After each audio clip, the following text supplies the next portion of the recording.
is happening during the ayahuasca, because so many people mix this up, and I have with me Clau Torres. She is a medicine woman from Mexico.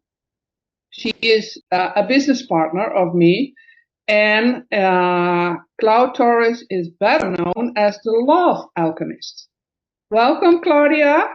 Thank you so much for joining me on this podcast and elaborating about this journey we're gonna go into with the ayahuasca, of course, in our retreat as well, which is coming up May 19th. Tell us a little bit about what is happening during the ayahuasca, because people are like, oh my God, ayahuasca, it's so mystery. Can you help us break down what is happening? Good to be here with you. Thank you for inviting me to collaborate in this beautiful creation of yours. I am delighted to be here. I'm so happy okay. that you stepped in. Go ahead. There's a lot of resonance between us, so I'm just grateful. Okay, what is happening? What happens during the ayahuasca ceremony? I know there's a lot of taboos about it, and a lot of people are in fear. And you are a great witness that it's not what we have been told it is, right? It's not this scary thing that you go and meet the devil. No, it's something that, to me, it's a journey into the inner realms of yourself. But I think we want to focus more on what is it like, right? What is the actual ceremony looking like? So basically, we do the ceremonies overnight. And you, please, Monique, if I'm going off track, because I'm pretty new about, Okay, no. me. Yes. So we do ceremonies overnight, and basically we prepare to camp out. I personally like to do this on the outdoors. So we are under the beautiful bright sky. We have a fire at the center, and we create a circle with the participants. We prepare our bedding, and basically we do our cleansing rituals with copal and some herbs, and then we basically create this space of healing. We call onto our guides, our protections, and we connect with that higher self, and we invite it to come and guide us, as well as the spirit of the medicines. So in an ayahuasca ceremony, we work with rapé. There's always going to be available the medicine of rapé, which helps you ground. And maybe in another podcast, we can talk more about what each medicine is like.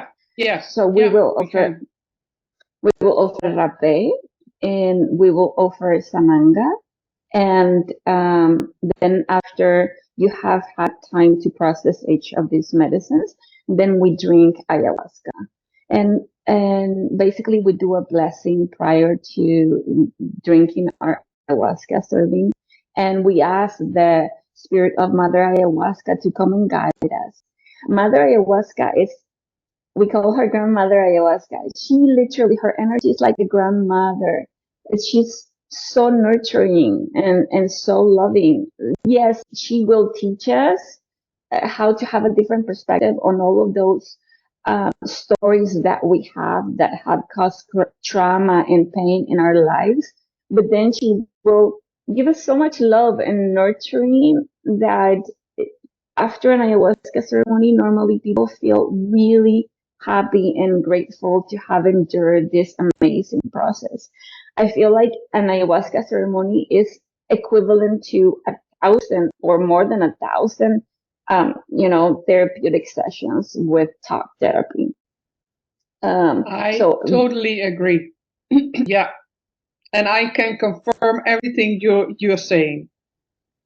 you know, what I have encountered, especially in the love and but also in the financial realm, um, when Mother Ayahuasca is embracing you, you feel like, oh yes, I'm going to open up to this because you know that it will benefit you 100 times better than you ever could dream about before. You feel so open to the universe, you feel so open to yourself, and so much worthy. You've also feel the confidence to do it. I mean, it's yeah, I can.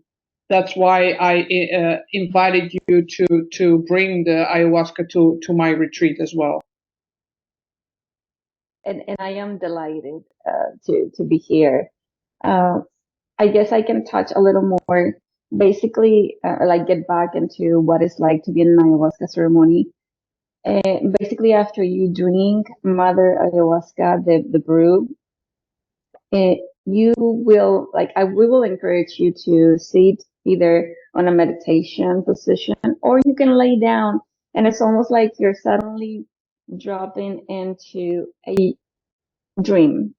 And you could have some physical sensations like pinching here, pinching there. And it's almost like the body is like, what is this? You could feel a little discomfort, but you are just dropping into the medicine. And if you're new to it, you could, this is normally what could cause fear. But while you're dropping in, we are like chiming instruments and like playing the singing bowl or the shaker to kind of soothe you into it. And then normally about 20-30 minutes into it, you have dropped into the portal of your subconscious. What you experience is very particular to your life story. It's very unique, and it has, although it after all, we find that all of the participants have a lot of stuff in common. Um, your experience is very unique. And we combine this with music, instruments, and guidance. We're always walking around you and making sure that you are safe, that you are nurtured. And when you have stepped into a place that maybe you're a little scared, because we work through deep traumas during an ayahuasca ceremony, we will be there to support you, to hold you, to guide you. Yeah. Yeah, I want to step into that because that on itself already is tremendous healing. I remember it from my own journey when I did the ayahuasca. That for me only was already like huge because related to my trauma, and with most people, I mean, trauma is most of the time based on someone who betrays you, right? Someone who didn't nurture you. So, and I can 100% say, well, maybe 1,000% say that nurturing in those moments and someone is there for you, holding your hand, soothing you the best they can, that itself already is already like healing hugely in that matter. I just wanted to highlight that. Yes, we have to have learned to walk life feeling alone and separated. And I feel like Mother Ayahuasca really allows you to reconnect with the ability of receiving help when you need it and asking for help when you need it, Exactly. and it's just a beautiful experience.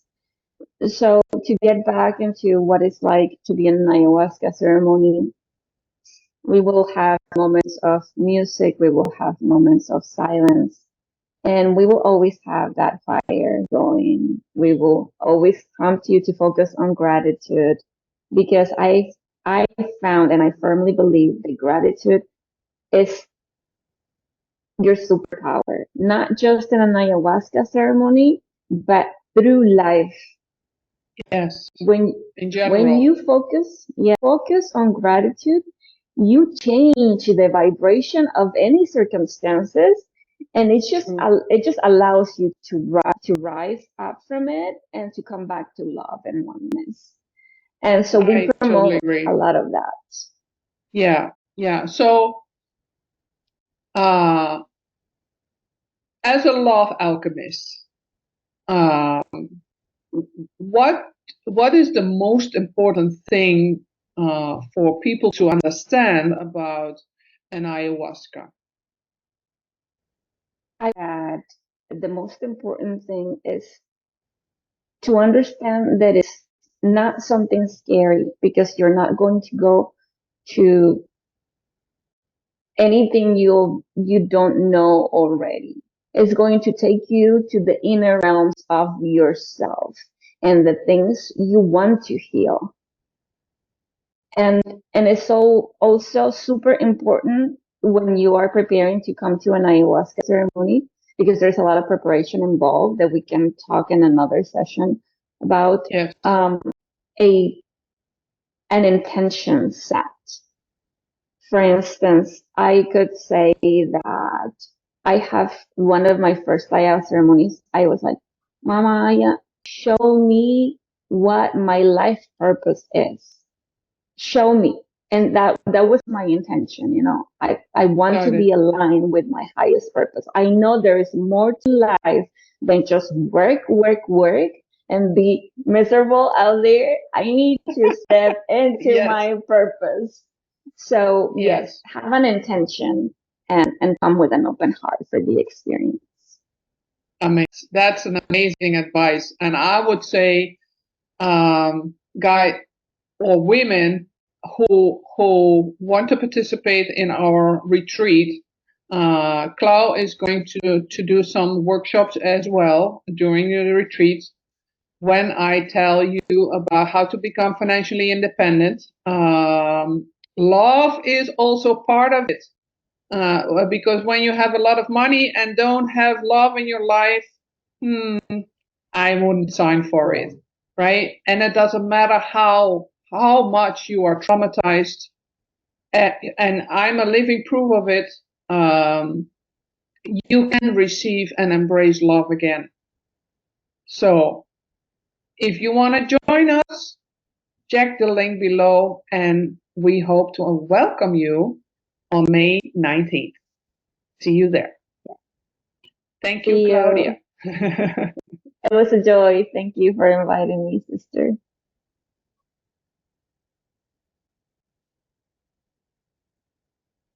Okay, yes.